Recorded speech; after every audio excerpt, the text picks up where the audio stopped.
the latest? Fable's double-crossing Raven and making a play for the Fuse. We're headed to the tarmac now.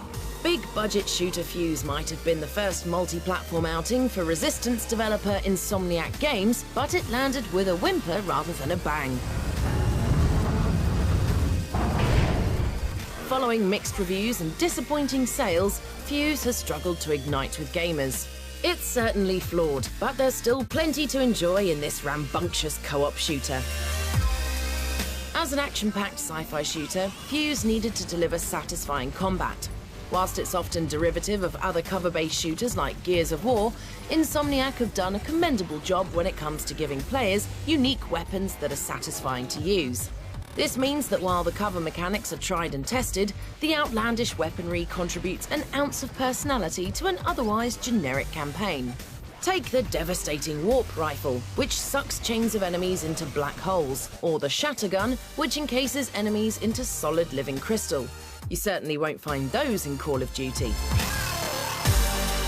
With Insomniac's Ratchet & Clank series, known for its zany humour, you'd expect Fuse to offer some laughs among the mayhem. Sadly, it's clear that somewhere along the way, Fuse lost the personality that was displayed in its earliest trailers, when it was originally known as Overstrike.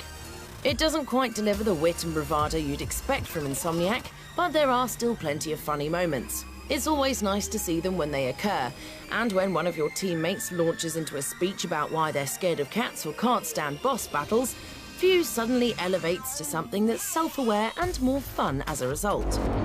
So are you gonna knock me out now? For all of its flaws, something you can't accuse Fuse of is lacking a solid co-op experience. Playing alone quickly becomes tiresome, but jumping into an online game kicks Fuse into gear. With 4 players taking control of each member of the Overstrike 9, suddenly the unique abilities of each character become crucial to how you play as a team. If you're controlling burly team leader Dalton, you'll need to provide protection with your mag shield, whereas Naya can clear a path before the bullets start flying thanks to her invisibility cloak.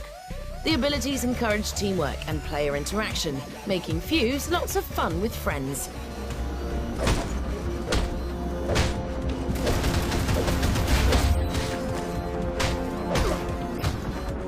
Along with its emphasis on cooperative play, Fuse also earns points for offering plenty of variety.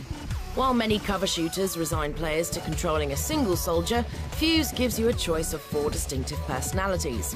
Furthermore, if you're playing alone, you're not resigned to sticking to one. With a touch of a button, you can jump between characters like you're actually playing a game based on Quantum Leap.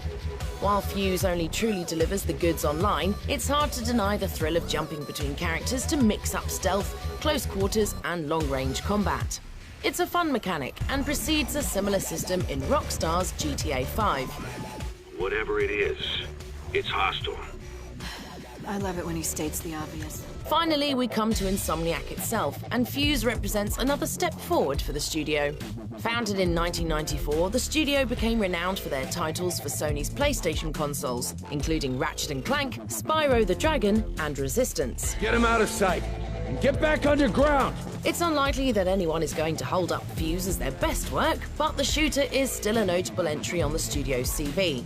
Not only has it shown them creating another distinctly adult game, but Fuse has clearly laid foundations for their next-gen shooter, Sunset Overdrive. Potentially building upon the promises of Fuse with a more colourful personality, we can't wait to see what Insomniac come up with.